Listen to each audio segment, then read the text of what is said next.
नमस्कार, रोकठोक मध्ये आपलं स्वागत। मी प्रसाद काथे।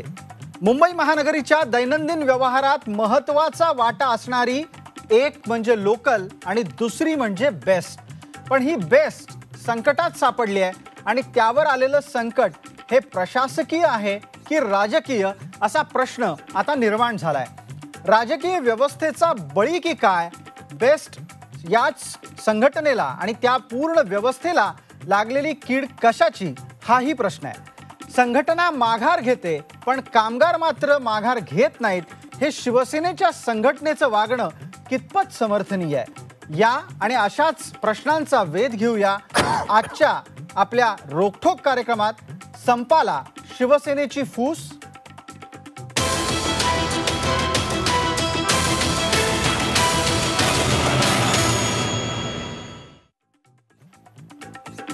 या चर्चेमध्ये आपल्याबरोबर सहभागी होत आहेत ॲडव्होकेट शिरीष देशपांडे, कार्याध्यक्ष मुंबई ग्राहक पंचायत। थोड्याच वेळात ते आपल्या सोबत असतील।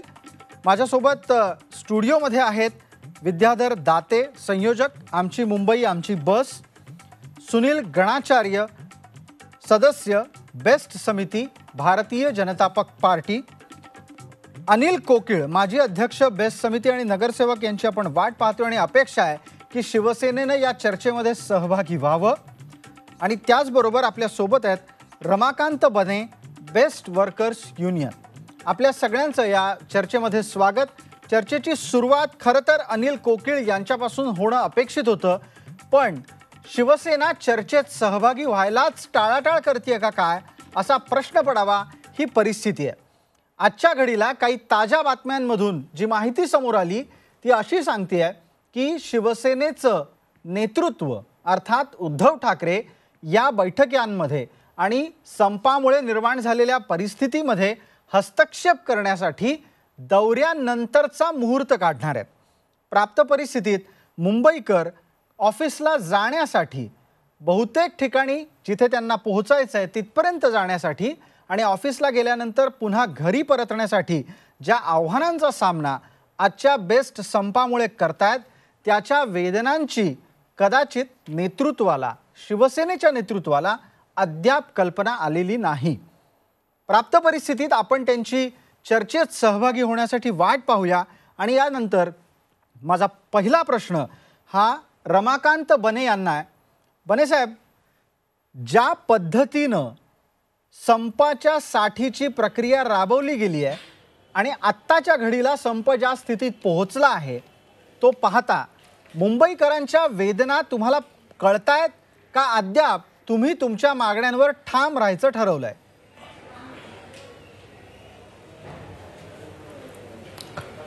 सर्वप्रथम मी सर्व मुंबईमधील नागरिकांचे मनापासून आभार व्यक्त करतो आणि दिलगिरी व्यक्त करतो की त्यांना ज्या अडचणींना सामोरं जावं लागतंय याची कल्पना मला सुद्धा आहे।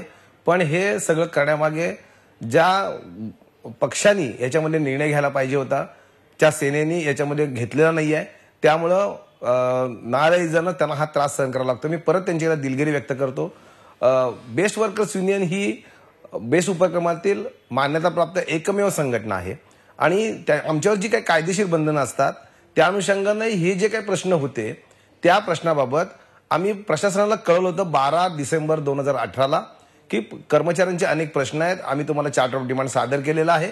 आपण या सगळ्या प्रश्नावर प्रशासनाकडून काही हालचाल होत नाहीयेत आणि म्हणून आम्ही 20 तारखेला या सगळ्या कामगारांचं BST मध्ये संप व्हावा की न होऊ नये याच्याबद्दल आम्ही मतदान घेतोय। त्याच्याप्रमाणे आम्ही त्यांना कळवलं होतं। 20 तारखेला सगळ्या ठिकाणी मतदान झालं।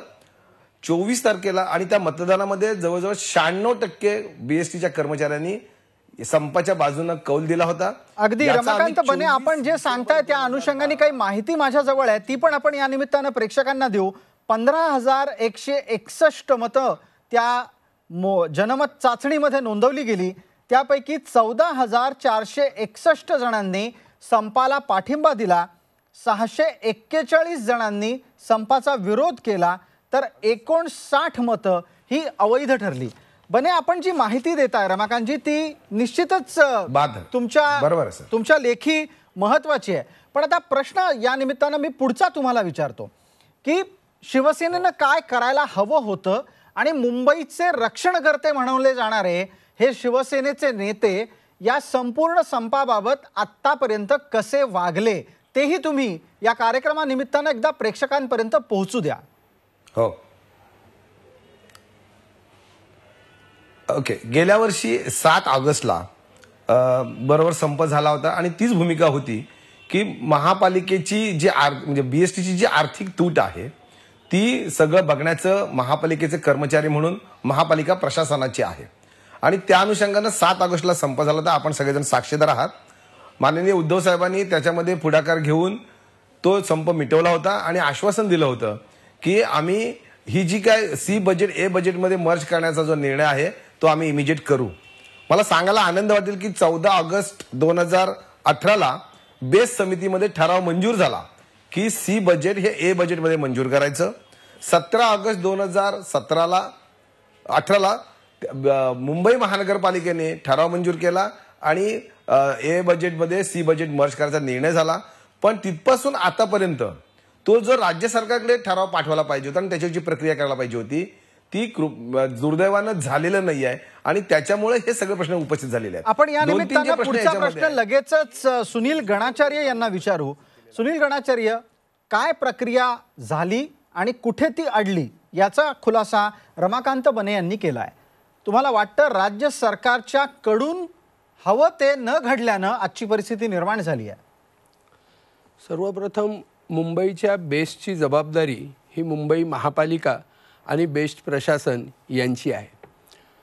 बेस्ट प्रशासन हे मुंबई महापालिकेच्या अधिनियमाच्या अंतर्गत चालतं आणि त्या अंतर्गत बेस्ट प्रशासनाला आणि बेस्ट समितीला काम करावं लागतं.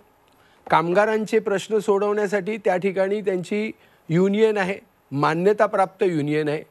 BSTमध्ये BR ॲक्ट नावाचा कायदा लागू आहे आणि त्या कायद्यान्वये फक्त मान्यताप्राप्त युनियन आणि बेस्ट प्रशासन यांच्यामध्ये त्यांच्या संदर्भात जर काही निर्णय घ्यायचे असतील तर ते होतात आणि ते बेस्ट समितीच्या समोर मान्यतेसाठी येतात. आता जसं बने यांनी सांगितल्याप्रमाणे त्यांनी संपाची नोटीस दिलेली होती. या नोटिसीच्या संदर्भात प्रशासन काय करतंय हे प्रशासनाने शेवटपर्यंत समितीला कळवलंच नाही. 4 जानेवारीला ज्या वेळेला एक तहकुबीची सूचना समितीसमोर आली त्यावेळेला कुठे प्रशासनाने प्रथम तोंड उघडलं की अशा पद्धतीचा संप पुकारण्यात येणार आहे आणि त्यांच्या या मागण्या आहेत म्हणून. तोपर्यंत बेस्ट समितीला ह्याची काहीही माहिती प्रशासनाच्या वतीनं देण्यात आलेली नव्हती आणि म्हणून हा प्रश्न आता ताबडतोबीने चिघळलेला आहे. पण आत्ताच्या घडीला रमाकांत बने यांच्या मगाच्या वक्तव्यामधलं एक वाक्य होतं की राज्य सरकारकडून काही गोष्टी होणं अपेक्षित होतं. ए बजेट आणि सी बजेटच्या संदर्भातलं सोप्या शब्दामध्ये बेस्टचं बजेट महानगरपालिकेच्या बजेटशी जोडून घेणं या अनुषंगानं कोणत्या गोष्टी करायला हव्या होत्या ज्या झाल्या नाहीत? बेस्ट समितीमध्ये गेल्या वर्षी एक ठरावाची सूचना आली होती की बेस्टचा जो अर्थसंकल्प असतो तो महापालिकेच्या अर्थसंकल्पामध्ये विलीन करण्याच्या संदर्भात ती ठरावाची सूचना ताबडतोबीने बेस्ट समितीने मंजूर केली. ती सूचना ही मुंबई महानगरपालिकेत पाठवण्यात आली. मुंबई महानगरपालिकेने सुद्धा त्याला मंजुरी दिली. त्यानंतर तो प्रश्न गेला मुंबईच्या आयुक्तांकडे, महापालिका आयुक्तांकडे. महापालिका आयुक्तांनी तो अनेक दिवस तो प्रस्ताव आपल्याकडेच ठेवून घेतला आणि काही दिवसानंतर तो प्रस्ताव पुन्हा बेस्ट समितीच्या कडे पाठवला, म्हणजेच प्रशासनाकडे पाठवला आणि प्रशासनाला असं सांगितलं की तुम्हाला नेमकं विलिनीकरण करायचंय म्हणजे नेमकं काय करायचंय ते तुम्ही आम्हाला सुचवा. थोडक्यात त्यांनी सुचवलंच नाही. अजूनही बेस्टच्या प्रशासनानं मुंबई महापालिकेला किंवा राज्य शासनाला बेस्टला काय अपेक्षित आहे ते सुचवलंच नसल्या कारणामुळे हा प्रस्ताव अजूनही बेस्टमध्येच पडून आहे. थोडक्यात बेस्टकडून प्रस्ताव आयुक्तांकडे जातो, महानगरपालिका आयुक्तांकडे जातो. तो महानगरपालिका आयुक्तांच्या दफ्तरी काही दिवस पडून राहतो, त्यावर धूळ साचते. ती धूळ झटकून तो प्रस्ताव पुन्हा एकदा बेस्टला पाठवला जातो आणि बेस्ट प्रशासन पुन्हा त्यावर धूळ जमत राहण्याचाच प्रयत्न करते, असं सुनील गणाचार्य यांचं म्हणणं आहे. तात्पर्य असं आहे की या संपूर्ण प्रक्रियेत राज्य सरकारचा हस्तक्षेप कुठे दिसत नाहीये. आपण आता पुढचा प्रश्न विद्याधर दाते यांना विचारतोय. दाते सर, आपण ज्या पद्धतीनं ही सगळी चर्चा ऐकताना मनामध्ये निश्चितच हा प्रश्न घेऊन पुढे जातोय की हे खरं आहे का? केवळ आणि केवळ प्रस्तावांची ये जा आणि कार्यक्रमात या संपामध्ये ज्या पद्धतीनं जनतेचं किंवा संबंधितांची मतं नोंदवली गेली तेवढ्या पुरताच हा विषय मर्यादित आहे का याच्या मागचे काही अजून कंगोरे आहेत? नाही, याच्या पलीकडे फार अनेक मोठे प्रश्न आहेत आणि सरकारचं पूर्ण दुर्लक्ष. सरकार BMC सिटी बस सर्व्हिस हा प्रत्येक देशामध्ये मोठ्या शहरांमध्ये लंडन हा एक it's a matter of pride for the city. आणि इथे दुर्दैवाने हे सगळे कमिशनर आणि हे सगळे BSTलाच दोष देऊन जणू काही म्हणजे हा पूर्ण शहराचा प्राईडचा प्रश्न आहे. सगळ्यांनी त्याला प्रमोट केलं पाहिजे. अनफॉर्च्युनेटली स्टेट गव्हर्नमेंटचं पूर्ण दुर्लक्ष आहे. म्हणजे अगदी आपण साधं उदाहरण दिलं तरी मंत्रालयाच्या बाजूला यशवंतराव चव्हाणांच्या नावाने एवढं सेंटर आहे आणि तिथेच बस स्टॉप आहे. पण तिथे 24 तास अशा कार्स पार्क असतात आणि त्या ब्लॉक करत असतात आणि हे मुंबईवर होतं. म्हणजे द गव्हर्नमेंट पॉलिसीज आणि BMC policies are directly responsible for the decline of the BST. आणि आमची संस्था आहे बेस्ट वाचवा, यांनी अनेकदा म्हणजे सजेशन्स केल्या. अजून आम्हाला चर्चेला बोलवलं नाही. आमच्या इथं अनेक एक्सपर्ट लोक आहेत. रजनी देसाई नावाच्या इकॉनॉमिस्ट त्यांनी सुरू केली ही संस्था आणि अनेक एक्सपर्ट्स आहेत, आर्किटेक्ट्स आणि टाउन प्लॅनर्स. तर असं या लोकांना न कन्सल्ट करता काहीतरी असं अत्यंत अमॅटरिश पद्धतीने नॉन प्रोफेशनल पद्धतीने अर्बन ट्रान्सपोर्ट नाही रन करतायत. तुम्ही असं म्हणताय की सर्वच देशांमध्ये, भारताच्या बाहेरच्या देशांमध्ये आणि खास करून प्रगत राष्ट्रांमध्ये सार्वजनिक वाहतूक व्यवस्था ही अभिमानाची बाब असते आणि नुसती अभिमानाची नसते, तर माझ्या माहितीप्रमाणे ती जगावी, टिकावी, वाढावी याच्यासाठी प्रशासनाकडून अर्थात त्या सरकारांकडून प्रयत्न होत असतात. पण एक गोष्ट आहे दातेसाहेबजी नाकारता येणार नाही, बहुतेक राष्ट्रांमधल्या सार्वजनिक बस सेवा या सुद्धा तोट्यातच चालतात. नाही याच्या मागे म्हणजे सगळीकडेच you see they are bound to run into a loss. म्हणजे because the fare can never match. You see the problem is universally subsidy दिली जाते आणि लंडन किंवा न्यूयॉर्क कुठेही, त्यामुळे हा प्रश्नच उद्भवत नाही. It's a moral obligation. You see city bus service it is not it can't be treated as a commercial profit and loss. You know, it's I mean, I think this question doesn't arise. So subsidy तुमच्या लेखी हे कर्तव्य आहे आणि लोक कल्याणकारी राज्यामध्ये सार्वजनिक वाहतूक व्यवस्था अधिक सक्षमपणे उपलब्ध करून देणं हे प्रशासनाचं सुद्धा तितकंच महत्त्वाचं काम आहे. मला हे उत्तर अपेक्षित होतं, त्या अनुषंगानेच मी आपला प्रश्न आपल्यासमोर मांडला होता. पण आता मग मी रमाकांत बने यांना विचारतो की बने, जर समजा हा सगळा विषय अशाच पद्धतीनं चिघळत राहणार असेल तर त्यामुळे मुंबईकरांना होणाऱ्या नुकसानीची जबाबदारी कोणी घ्यायची आणि ती जबाबदारी कोणाच्या शिरावर निश्चित करायची?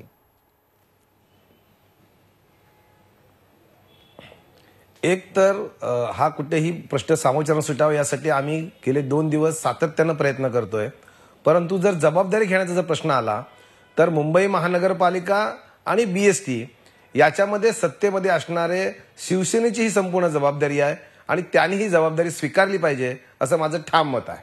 अगदी सुनील गणाचार्य, आपल्याला काय वाटतं, ही जबाबदारी कोणाच्या शिरावर दिली गेली पाहिजे? निश्चित ही मुंबई महापालिकेची आणि बेस्ट समितीची मिळूनची ही जबाबदारी आहे. मुंबई महापालिकेमध्ये जे सत्ताधारी आहेत त्यांनी ही जबाबदारी घ्यायला पाहिजे. परंतु मी बघतोय की गेली 3 वर्ष हे याच्यावरती बिलकुल लक्ष देत नाहीत.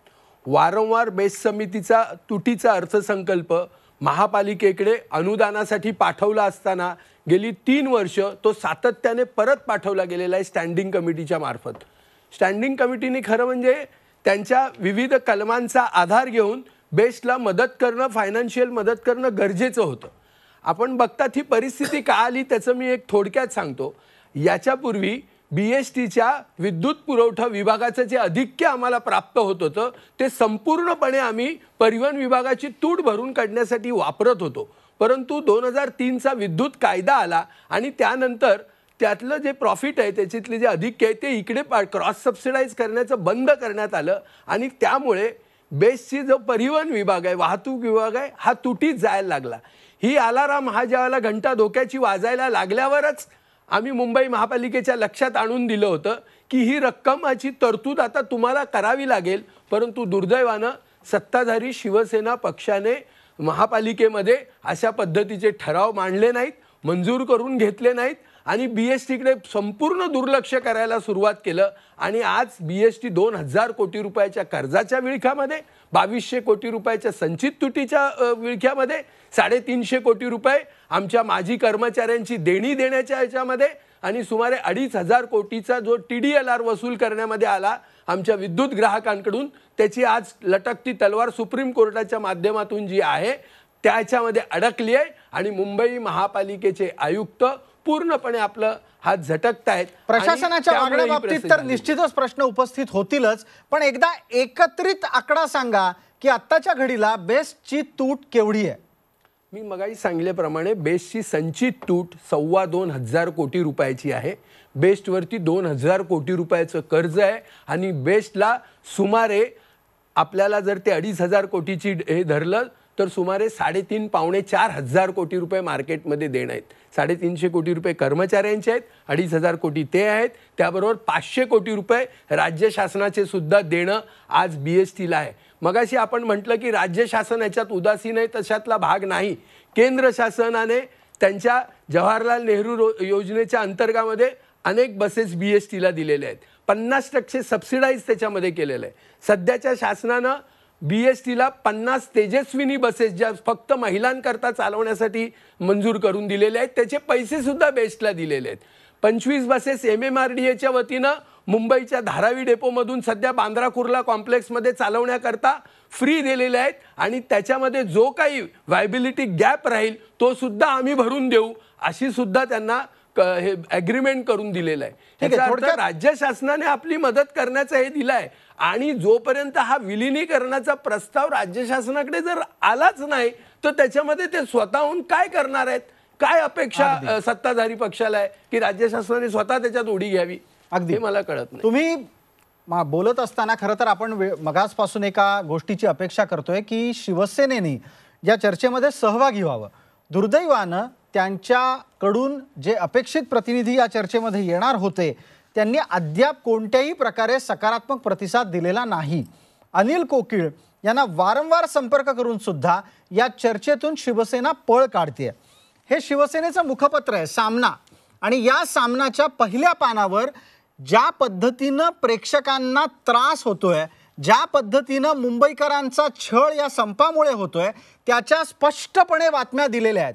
या बातम्या जर समजा शिवसेनेच्या नेतृत्वाला वाचल्यानंतर सुद्धा हस्तक्षेपासाठी 24 पेक्षा जास्त तास लागणार असतील तर मग मुंबईकरांचा रक्षणकर्ता आणि मुंबईकरांचा वाली असा दावा शिवसेनेच्या नेतृत्वाने करावा का, हा प्रश्न शिरीष देशपांडे यांना. नमस्कार. मुळात सर्वप्रथम मी इथे ग्राहकांच्या तर्फे एक बाजू स्पष्ट करू इच्छितो की ग्राहकांना जो दररोज स्वतःचे पैसे खर्च करून रोजीरोटीसाठी बसचा वापर करतो त्याला या राजकारणात स्वारस्य नाही. आत्तापर्यंत जे आत्ता देखील आपण ह्या चर्चेत पाहिलं आणि जे ह्याच्या पुढेही आणि ह्याच्या आधीही होत होतं आणि ह्याच्या पुढेही होईल की ती म्हणजे राजकीय टोलवाटोलली. प्रत्येकजण चेंडू दुसऱ्याच्या कोर्टात कसा जाईल आणि दुसरा पक्ष, माझा पक्ष सोडून दुसरा पक्ष कसा याला जबाबदार आहे हे सांगण्यातच ह्याच्यात मला वाटतं हे मानतोय, स्वतःला समाधानी मानतोय. प्रश्न असा आहे की आज BSTचा प्रॉब्लेम काय आहे? आता जसं सुनीलजींनी सांगितलं की बाबा किती तोट्यात आहे BST आणि BST जर का तोट्यात असेल तर तिला वाचवणं हे आपल्या पुढचं आव्हान आहे. आता ह्या पक्षांनी काय केलं, त्या पक्षांनी काय केलं, ह्या युनियननी काय केलं आणि त्या युनियननी काय केलं, ह्याच्यापेक्षा आज ऐरणीवर कुठले प्रश्न आले पाहिजेत. तर BST का बुडते, BST का तोट्यात जाते आणि त्याच्यासाठी करायचे उपाय, ही खरं म्हटलं तर फ्रेम पाहिजे. अगदी. पण प्रेक्षकांच्या अनुषंगाने माझा आपल्याला एक शिरीषजी प्रश्न आहे की मग हा एक मुद्दा जो तुम्ही सांगता आहात तो आपण परत एकदा चर्चेला घेताना घेऊच, पण मला प्रेक्षकांच्या अनुषंगाने प्रश्न आहे आणि खास करून बेस्टचे जे प्रवासी आहेत त्या प्रवाशांना आत्ताच्या घडीला केवळ आणि केवळ त्रास सहन करण्याशिवाय दुसरा कोणता मार्ग नाही का? दुसरा मार्ग आता नाहीच आहे, कारण शेवटी BST ही अत्यावश्यक सेवा म्हटली तर बाकीचे कितीही पर्याय जरी असले, आज आपलं मुंबई शहराचं जर का एकंदरीत टोपोग्राफी तुम्ही पाहिलीत तर स्टेशनपासून बरेच लांब इथपर्यंत आपल्या वसाहती गेलेल्या आहेत. तर त्यामुळे इवन रेल्वेला जोडणारी BST ही एकच महत्त्वाची गोष्ट आहे. सगळ्यांना रिक्षा आणि टॅक्सी दररोज परवडत नाही, हे मान्य करायला पाहिजे. आणि त्यामुळे ही अत्यावश्यक सेवा आहे. आता ही अत्यावश्यक सेवा असली की मगाशी जे चर्चेत जो मुद्दा आला होता की ही अकाउंटेबिलिटी कोणाची, जबाबदारी कोणाची, तर महापालिकेची आणि BST समितीची. आता मी मूलभूत मुद्द्याला जातो. BST कमिटीची रचना कशी आहे ते बघा. BMC ॲक्टमध्ये काय म्हटलेलं आहे की ही 17 जणांची कमिटी असेल आणि त्याच्यावर किमान एक कॉर्पोरेटर असेल. ही रचना लक्षात घ्या, किमान एक. आणि बाकीचे जे असतील हे तज्ज्ञ असतील, अकाउंटिंगमधले असतील, ॲडमिनिस्ट्रेशनमधले असतील, ट्रान्सपोर्टमधले असतील, प्रशासनामधले असतील. आज काय संरचना आहे त्याची? 17च्या 17 कॉर्पोरेटर्स आहेत. कुठे गेले तज्ज्ञ? कॉर्पोरेटर तज्ज्ञ असू शकतात की पण आहेत का, हा प्रश्न आहे. आणि मग असं असतं तर आज आपण ह्या परिस्थितीवर आलोच नसतो. तर त्यामुळे मुळात एक लक्षात घेतलं पाहिजे की BST ही जर का आपल्याला कार्यक्षमपणे चालवायची असेल तर तुम्हाला तज्ज्ञांची मदत घेतल्याशिवाय पर्याय नाही. नुसतं राजकारण्यांना इथे आणून, अगदी भले ते लोकप्रतिनिधी असतील, पण प्रत्येक पक्षाचा एक प्रतिनिधी घ्या ना. आज 6 पक्ष आहेत, 6 पक्षांचे 17 नगरसेवक तिकडे आहेत. 6 पक्षांचे 6 प्रतिनिधी असून देत, कारण ते लोकप्रतिनिधी आहेत, त्यांना प्रतिनिधी द्यायला हरकत नाही. पण 11 तज्ज्ञ आणा की. आज तुम्ही BST म्हणताय कशी त्या चालवायची पद्धतीनं हा मुख्य प्रश्न आहे. अगदी व्यावसायिक दृष्टिकोन ठेवून हा प्रकल्प, हा उपक्रम चालवता येईल का, अशा पद्धतीचा प्रश्न तुम्ही उपस्थित केलाय. विद्याधर दाते, आपण ब्रेकवर जाणार आहोत, मात्र तुम्हाला या चर्चेत काही मुद्दा मांडायचा आहे, कृपया थोडक्यात मांडा. त्यानंतर आपण एक जाहिरातीची छोटी विश्रांती घेणार आहोत. मांडू? अगदी. नाही, देशपांडे म्हणतात त्यांच्याशी मला थोडंसं वेगळा मुद्दा आहे की transport is basically a political issue. It is a political, you require political will. आणि हे व्यंकय्या नायडू स्वतःच म्हणाले मागे. ते मी अनेकदा इंटरनॅशनल कॉन्फरन्सला जातो या सेंट्रल गव्हर्नमेंटने ऑर्गनाईज केलेल्या. व्यंकय्या नायडूच म्हणाले की आमच्याकडे पॉलिटिकल विल नाही आहे, आम्हाला करायचं आहे, पण mostly it is all lip service. नाही, पण देशपांडेंनी ते म्हटलं ना की 6 पक्ष आहेत, 6 पक्षांचा एक माणूस प्रत्येकी घेऊन आपण 6 राजकीय माणसं घेऊ शकतो. अध्यक्षच वाटल्यास राजकीय करावा, पण तज्ज्ञांना यायला नको म्हणावं, असं कसं काय? नाही, तसं नाही म्हणत आहे मी. माझं काय म्हणणं आहे, पॉलिटिकल पार्टीजना कमिटमेंट नाही आहे कोणत्याच. आणि you see this basically a right wing affair. म्हणजे रिपब्लिकन्स अमेरिकेमध्ये किंवा मार्गारेट थॅचर यांनी प्रायव्हेटायझेशन केलं आणि you see the whole system has collapsed, especially British Rail. You see privatization model has failed completely. आणि तिथे ब्रिटिश रेल आता पुन्हा सरकारच्या तर्फे चालवा अशी मागणी होती आहे. So it's a right wing, you see, drive to privatise आणि demolish public transport. It's a international agenda and to promote the car lobby. So it's a very big conspiracy, may be a big word, but it is nearly that. अगदी. आपण त्या मुद्द्यावर आता चर्चेच्या निमित्तानं पुढच्या भागामध्ये येऊच, पण तुर्तास आपण एक छोटासा जाहिरातींसाठीचा ब्रेक घेतोय.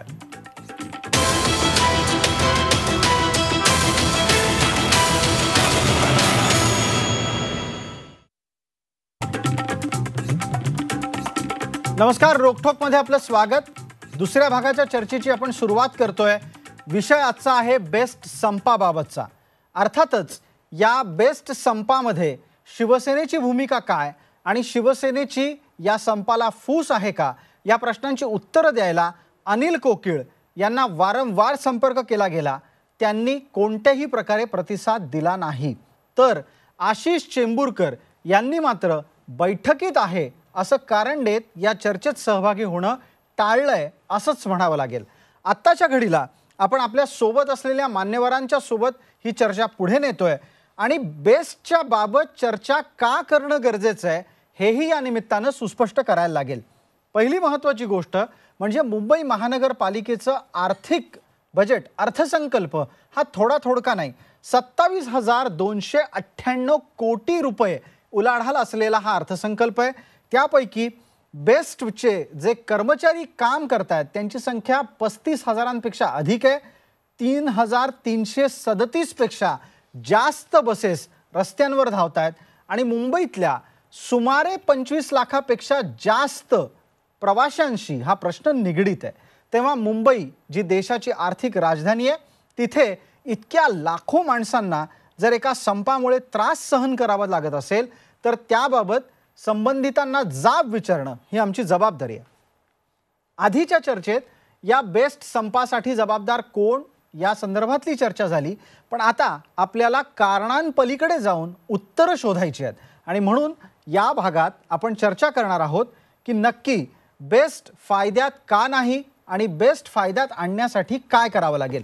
वेगळे वेगळे प्रश्न आपण चर्चेला घेऊ. सगळ्यात पहिला प्रश्न आणि पहिला त्या निमित्तानं उत्तर अपेक्षित आहे ते सुनील गणाचार्य यांच्यापासून.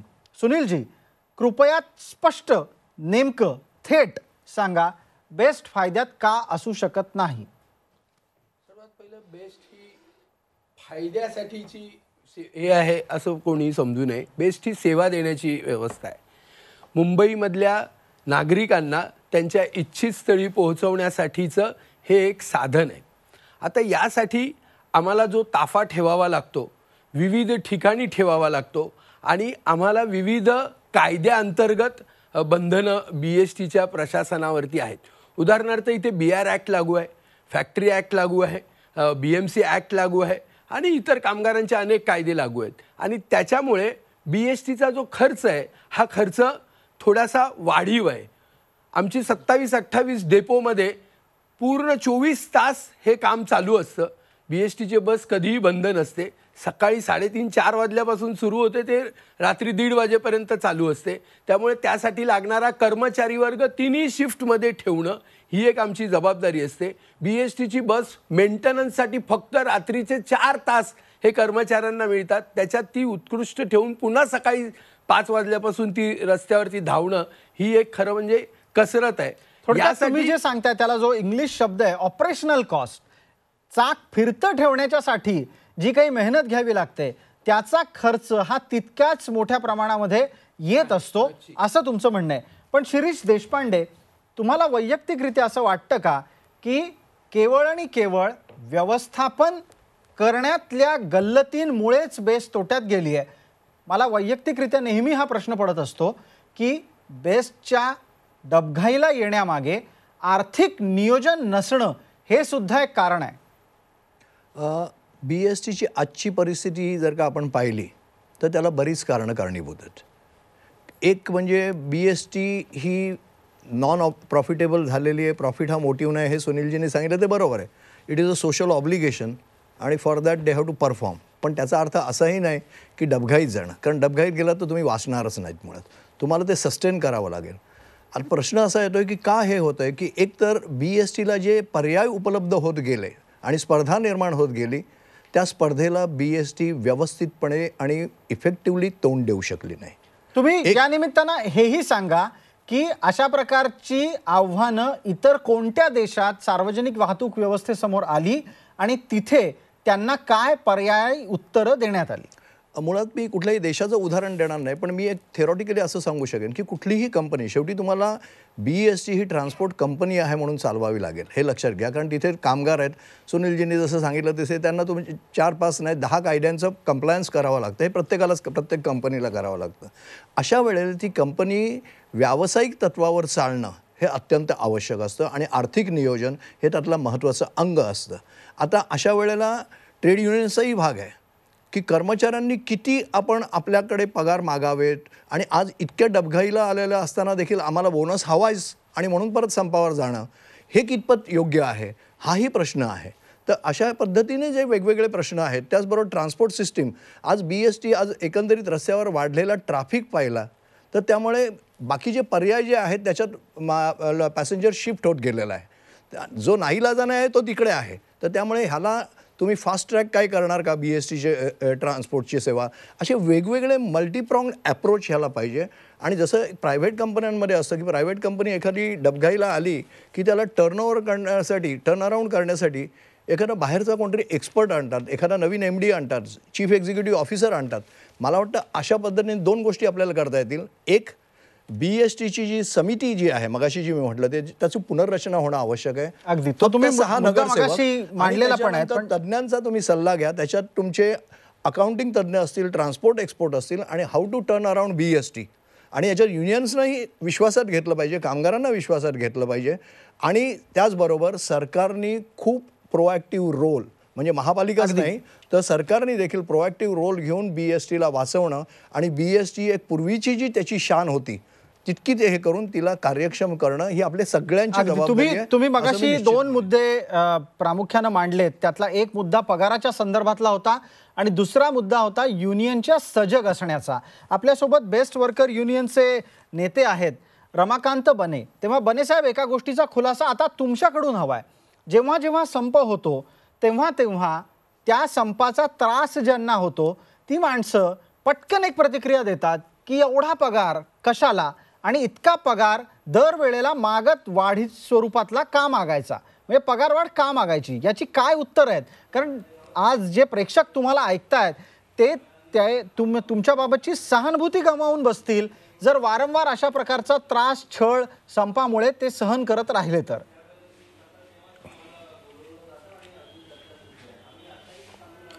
एक गोष्ट अशी आहे की मला किमान वेतन मिळालं पाहिजे, ही जी भूमिका आहे ही अतिशय रास्त आहे आणि ते सगळ्यांनी समजून घ्यायला पाहिजे.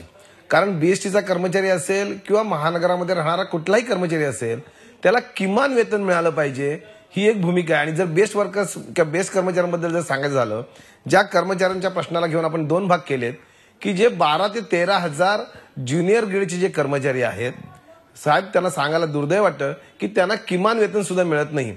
आज जे किमान वेतन आहे ते 18,000 रुपये किमान वेतन आहे. बीएसटीचा हा जो अहोरात्र काम करणारा, ज्याचा मगाशी गणाचार्य साहेबांनी उल्लेख केला की अहोरात्र काम करणारा हा कर्मचारी, ऊन असो, पाऊस असो, थंडी असो, वारा असो, महापालिकेच्या किंवा महापालिका नगरामध्ये राहणाऱ्या कर्मचाऱ्यांना, लोकांना सेवा दिली जाते, त्यांना फक्त 14 ते 15,000 रुपये पगार मिळतो, जो किमान वेतनापेक्षाही कमी आहे. मी तुम्हाला सांगेन की आज मुंबई महानगरपालिकेमध्ये जो कंत्राटी कामगार आहे त्याला 570 रुपये किमान वेतन रोजचं मिळतं. 26 दिवसाचा जर पगार काढला आणि त्याच्यावर 46% लेव्ही पकडली तर तो पगार 22,000च्या घरात जातो. साधा किमान वेतन मिळालं पाहिजे, कारण शेवटी जो कर्मचारी पोटा पाण्यासाठी एवढ्या किलोमीटर अंतरावरून जातो त्याचं घर 7 आणि 8,000 रुपयामध्ये चालणं अशक्य आहे. आणि हे या नगरामध्ये राहणारा प्रत्येक जण जाणतो. फक्त तो वेगवेगळ्या ठिकाणी काम करत असेल, आम्ही सार्वजनिक क्षेत्रामध्ये काम करतो त्यामुळे नेहमीच टीकेचं काम करतो, पण शेवटी मी घराच्या बाहेर पडतो, मी कुटुंबासाठी काम करतो, माझ्या एकट्यासाठी पूर्ण कुटुंब राबत असतं. त्याचं योग्य संगोपन, मुलांचं शिक्षण एवढं करण्यासाठी 8,000 रुपयामध्ये किंवा 9,000 रुपयामध्ये मुंबईमध्ये करू शकतो का, हा खरा प्रश्न आहे. एका गोष्टीचा आणखी खुलासा या निमित्तानं करा. जर समजा किमान वेतन बेस्टच्या कर्मचाऱ्यांना मिळत नसेल तर आत्ताच्या घडीला तुम्ही कोणत्या पदासाठी किती रुपये पगार मागताय? हो, आणि बोनसचं देखील कसं समर्थन करताय? अगदी मी त्या मुद्द्यावर खरं तर येणारच होतो. बोनस बाबतही एकदा तुमचा खुलासा हवाय, पण तुम्ही सगळ्यात आधी पगारांच्या बाबतीत पदानुसार आम्हाला सांगा, तुम्हाला किती पगार कुठल्या पदाला हवाय? हो हो हो मुंबई महानगर म्हणजे बीएसटी उपक्रमामध्ये योग्य प्रकारचं क्लासिफिकेशन झालेलं आहे आणि त्याच्याप्रमाणे ते जे म्हणजे unskill, semi skill, skill, highly skill, masters कापमन अशा प्रकारचं विविध प्रकारचं वर्गीकरण केलेलं आहे. बीएसटी मध्ये एक मास्टर ग्रेड आहे जी 50 वर्षाची आहे आणि त्याच्यामध्ये हे सगळ्या स्टेज बसवलेल्या आहेत. आम्ही जी भूमिका घेतलेली आहे की बीएसटीची जी 7,930 रुपयानं जो पगार चालू होतोय ती हे जे 12,000 लोक आहेत त्यांना ते बेसिक पूर्वलक्षी प्रभावानं देण्यात यावं, ही आमची पहिली मागणी आहे. आणि त्याच्यानंतर जो 2016 पासूनचा जो करार प्रलंबित आहे, 2016 पासूनचा, म्हणजे केंद्रीय कर्मचाऱ्यांना पूर्वलक्षी प्रभावानं मिळाला, राज्य सरकारी कर्मचाऱ्यांना आता जानेवारी पासून मिळाला.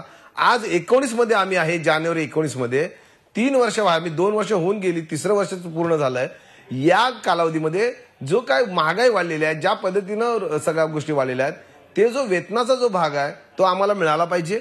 आणि दुसरं मगाचपासून जी चर्चा चालू झालेली आहे की महापालिका म्हणजे बीएसटी तोट्यात की फायद्यात, हे बघण्याचा प्रश्नच उद्भवत नाही. कारण महापालिकेची बीएसटी ही सेवा आहे, ती नफा तोट्या या सदरामध्ये न बघता ती आधिक्याने तूट या स्थितीमध्ये बघितली पाहिजे. जर समजा बीएसटी तुटीत असेल तर बीएसटी तुटीत असताना बोनसच्या साठी वारंवार तिला नाडणं हे कितपत योग्य आहे, समर्थनीय आहे का? हा, आपल्या भूमिका म्हणजे तुम्ही अर्धवट म्हणजे साहेब असं आहे की आजचे जे आम्ही प्रश्न भूमिका घेऊन मांडलेली आहे याच्यामध्ये बोनसचा प्रश्न आपण आता बाजूला ठेवून 3 महत्वाचे प्रश्न आम्ही याच्या समोर आलेलो आहे.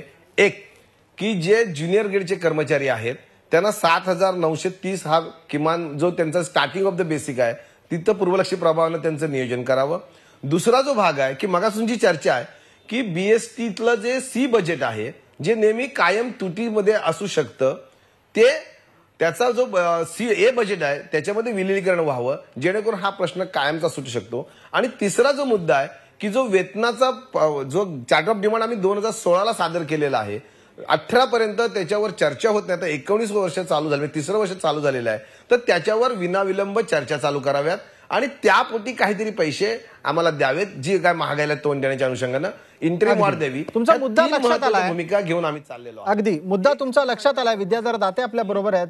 दातेसाहेब, तुम्हाला वैयक्तिकरित्या पटतंय ही ज्या पद्धतीनं उत्तरं दिली जात आहेत की हा सगळा विषय हा किमान वेतनापुरताच आहे आणि ज्या बेस्ट सेवेबद्दल आपण बोलतोय त्या सेवेच्या तोट्यात जाण्याला याच गोष्टी कारणीभूत आहेत?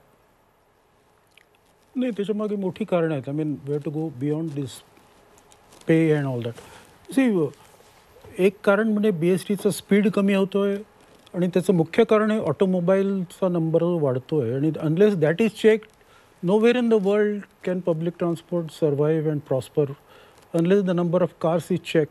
आणि दिल्लीमध्ये अगदी लेटेस्ट बातमी आहे की त्यांनी एक कमिटी स्थापन केली आणि they are going to impose a virtual freeze. I mean they are just thinking, कारण ते केल्याशिवाय तुमच्या बसेस जाऊच शकणार नाहीत, कारण हे वाढत चालला आहे नंबर. आणि सगळ्या ज्या पॉलिसीज आहेत गव्हर्नमेंटच्या सध्या, हायर FSI आणि रिडेव्हलपमेंट, यातून आणखीन मोटर कार्स रस्त्यावर येणार आणि त्याच्यामुळे BSTवर आणखीन ॲडव्हर्स इम्पॅक्ट होणार आहे. त्यामुळे हे जर इश्यू आपण लक्षात घेतले नाही तर आय मीन कशा अगदी तुम्ही मांडत असलेला एक मुद्दाही तेवढाच गंभीर आहे की शहरांमध्ये ज्या पद्धतीनं खाजगी वाहनं वाढत आहेत त्यामुळे रस्त्यांवर सार्वजनिक वाहतूक व्यवस्थेसाठी असलेली जागा कमी होत चाललेली आहे. हा खरोखरच चिंतेचा विषय आहे. शिरीष देशपांडे, तुमच्या लेखी तोडगा काय आहे? कारण काही सकारात्मक उत्तरं, सकारात्मक माहिती आणि दिशा सुद्धा या चर्चेतून आली पाहिजे. मुळात ह्याच्या आधी मला एक जरा मुद्दा इथे आणायचा आहे आणि तो म्हणजे मगासपासून जी चर्चा चालली आहे सी बजेट आणि ए बजेट. मला वाटतं सन्माननीय सदस्यांनी हे जाहीर करावं की सी बजेट जर का उद्या ए बजेटमध्ये कन्वर्ट झालं, जे झालं नाही त्याला कोण दोषी वगैरे हा मुद्दा आला एकदा. प्रश्न असा आहे की त्याचा आर्थिक बोजा किती असणार आहे हे तुम्ही जाहीर करा आणि तो बोजा परत BST सहन करू शकणार आहे की नाही हा त्याच्यातला मुद्दा आहे. कारण नुसतं सी बजेट ए बजेट ते त्यांनी केलं नाही, ते त्यांनी पाठवलं नाही वगैरे हा मुद्दा गैर लागू आहे. आर्थिक बोजा किती येणार आहे त्याच्यामुळे त्याचं इम्प्लिकेशन काय आहे आणि तो BST सहन करू शकणार आहे. अगदी आपण याचं लगेच उत्तर इथल्या इथेच सुनील गणाचार्य यांच्याकडून घेऊ शकतो. सांगा. मी याच्यापूर्वीच सांगितलं होतं की BSTवरती सध्या 2,000 कोटी रुपयाचं कर्ज आहे. BSTची एकूण संचित तूट 2,200 कोटी रुपयाची आहे. BSTला जी बाहेरची देणी आहेत त्याच्यामध्ये 350 कोटी रुपयाचं कर्मचाऱ्यांची ग्रॅज्युएटी देण्याचं बाकी आहे.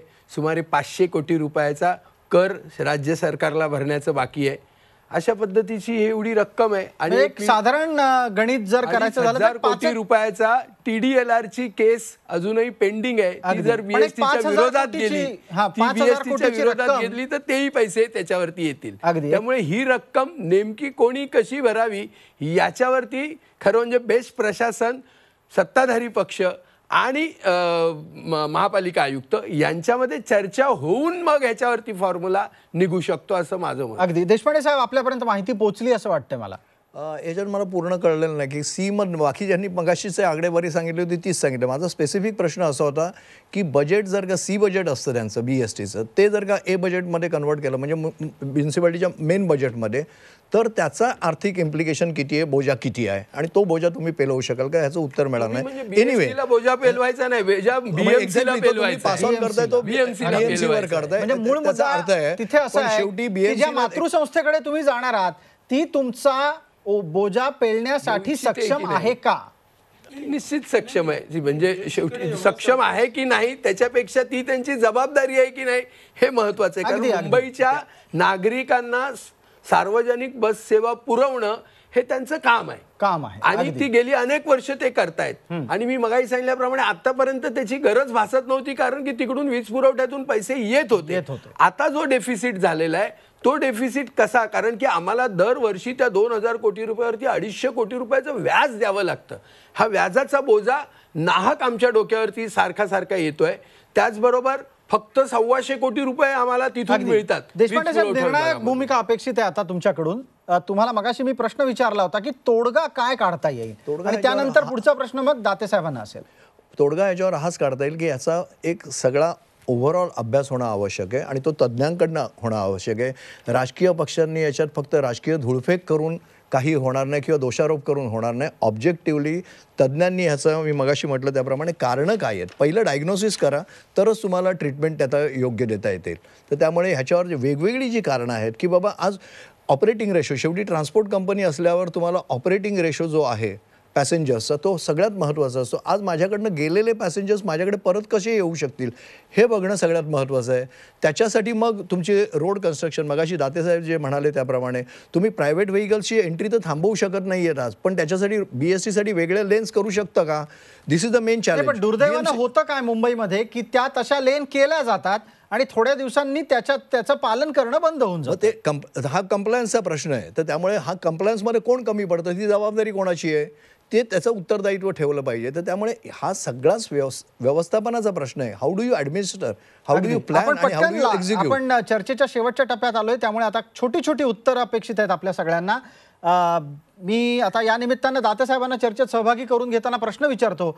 तुमच्या लेखी तोडगा काय, कृपया थोडक्यात सांगा. मग पुढे आपण रमाकांत बने यांना पुढचा प्रश्न विचारणार आहोत.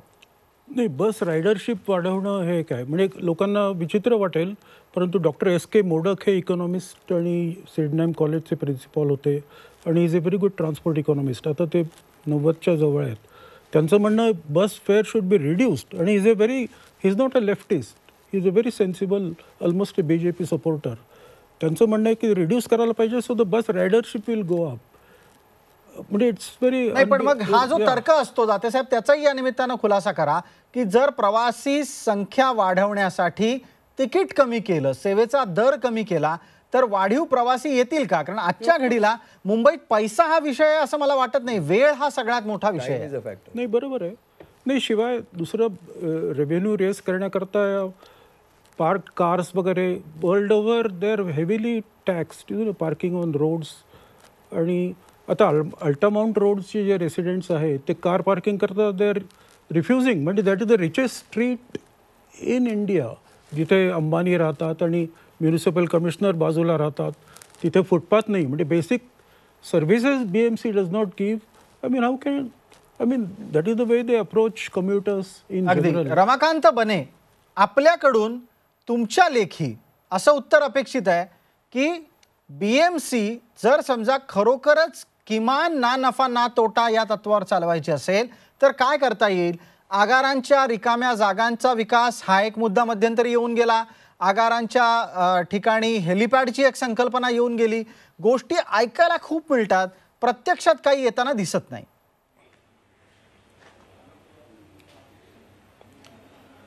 खरं आहे की आम्ही सुद्धा अशा संघटनेच्या माध्यमातून अनेक गोष्टी सांगितल्या, जसा आता मगाशी उल्लेख झाला की एक डेडिकेटेड लाईन होऊ शकते का, कारण ही फीडर सर्व्हिस आहे, त्याप्रमाणे त्यांना ती योग्य प्रकारचं जर हे देऊ शकलं आणि जास्तीत जास्त उपयोग हा जर पब्लिक ट्रान्सपोर्टचा केला गेला तर एका बाजूला ही योग्य प्रकारची सेवा आणि योग्य प्रकारे चालू शकेल.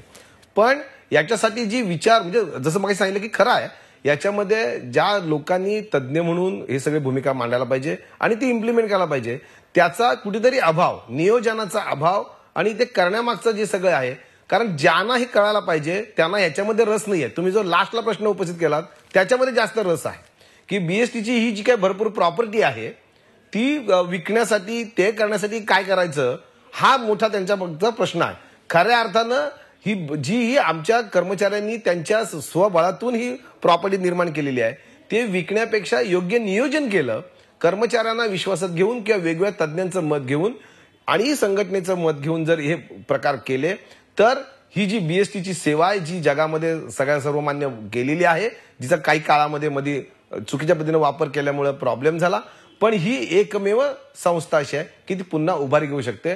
मात्र इथे नियोजनाचा अभाव आणि ज्या पद्धतीने या मुद्द्यावर दातेसाहेबांना बोलायचं आहे, मात्र चर्चेची वेळ आपली संपत आली आहे. मी जाता जाता आत्ताच्या घडीला मुंबई महानगर पालिका आयुक्तांचा बेस्टच्या पुनरुज्जीवनासाठी काय प्लॅन आहे, त्यांची काय योजना आहे, याचे काही मुद्दे माझ्या हातात आहेत, तेवढे आपल्या सर्व प्रेक्षकांच्या साठी आणि या निमित्तानं होणाऱ्या प्रबोधनाच्यासाठी मांडू इच्छितो. महानगरपालिका आयुक्तांचा पहिला प्रस्ताव असा आहे की खाजगी बसेस या बेस्टला अधिकाधिक उपलब्ध करून द्याव्यात. दुसरा मुद्दा त्यांचा असा आहे की बसच्या मार्गांची पुनर्रचना व्हावी. बस सेवा ही त्या संख्येने ज्या चालवली जाते त्या बसेसची संख्या कमी करावी. आणि त्याच्यानंतरचा एक त्यांचा महत्त्वाचा मुद्दा आहे की 20 सीटरच्या छोट्या बसेस मुंबईत चालवाव्यात, जेणेकरून वाढत्या ट्रॅफिकमध्ये त्या बसेस अधिकाधिक चांगल्या पद्धतीनं सेवा देऊ शकतील. त्या पुढचा एक इंटरेस्टिंग मुद्दा आहे जो मगाशी दाते साहेबांनी सांगितलेल्या मुद्द्याला थोडासा विपर्यस्त आहे. ते महानगरपालिका आयुक्त असं म्हणतात की 2 रुपयांनी भाडं वाढवलं पाहिजे. इतकंच नाही तर आनंद यात्रीसारखी जी काही स्कीम आहे तीही रद्द करा. स्कूल बस यांचं भाडं, यांची रक्कम वाढवा आणि बहुतेक महागाई भत्त्याला आता गोठवण्याची गरज आहे. इतकंच नाही तर अनावश्यक पदं ही आता काढून टाकली पाहिजेत. अत्यंत थोडक्यात सुनील गणाचार्य यांनी या प्रकारचा प्लॅन, अशी योजना बेस्टचं पुनरुज्जीवन करू शकते का? महापालिका आयुक्तांनी ही जी काही आर्थिक काटकसरीच्या योजना बेस्ट समितीसमोर आणल्या होत्या ह्याच्यावरती जवळजवळ 3-4 मिटिंगामध्ये डिटेल चर्चा झाली. आता त्यांचा मुद्दा असा आहे की खाजगी कंत्राटदारांच्या बसेस इथे आणणं. तर खाजगी कंत्राटदारांच्या बस आणल्यानंतर त्या बेस्टचं किती हे सेव्ह करू शकतील रक्कम. सध्या BSTचं जो खर्च आहे एका किलोमीटर मागे हा 105 रुपये पर किलोमीटर खर्च आहे आणि आपलं जे उत्पन्न आहे ते फक्त 60 रुपये पर किलोमीटर उत्पन्न आहे. म्हणजे जवळजवळ 45 रुपयाचा गॅप एका किलोमीटर मागे आहे. आणि तो गॅप भरून काढण्यासाठी खाजगी कंत्राटदाराच्या जर बसेस आल्या तर त्या 52-54 रुपये पर किलोमीटर मिळतील. त्याच्यामध्ये त्यांची बस, त्याचा मेंटेनन्स, त्यांचा ड्रायव्हर आणि हे सगळंच. फक्त BSTचा कंडक्टर त्याच्यावरती राहील. आता ह्या कंडक्टरचा वेतनाचा खर्च त्या 52 रुपयामध्ये ॲड करावा लागेल. त्यानंतर ॲडमिनिस्ट्रेटिव्ह खर्च ॲड करावा लागेल आणि जे आमचा इतर खर्च आहे म्हणजे जसं कर्ज काढलेली आहेत, देणी आहेत, हा जर सगळा ॲड केला तर सुमारे 95 रुपये आम्हाला खर्च येऊ शकेल खाजगी कंत्राटदाराच्या बस चालवल्यावरही. त्यातही सगळ्या बसेस खाजगी कंत्राटदारांच्या घ्यायच्या नाहीत. सुरुवातीला 400 आणि नंतर 1200. त्यामुळे फक्त 18 कोटी रुपयाची बचत होऊ शकेल असं त्यांनीच मांडलेलं याच्यावरून आलेलं आहे. त्यामुळे तो तुमचा ठरेल मुद्दा असं वाटत नाही. तुमच्या भूमिकेनुसार काही नवीन मुद्दे या चर्चेत आलेले आहेत, मात्र कालमर्यादेअभावी आपल्याला थांबावं लागतंय. आपण सगळेजण या चर्चेत सहभागी झालात त्याबद्दल आपले आभार. जाता जाता संप हे असं हत्यार असतं जे कसं वापरायचं ते संपकर्त्यांना कळलं पाहिजे. ते कुठे वापरायचं, किती ताणायचं याच्याबाबतही संघटनांमध्ये स्पष्टता असली पाहिजे. शेवटी हे हत्यार दुधारी आहे, ते चालवणाऱ्यावरच उलटू शकतं. तेव्हा आजच्या चर्चेत आपण इथेच थांबतोय. ताज्या बातम्यांसाठी पहा झी 24 तास. रहा एक पाऊल पुढे.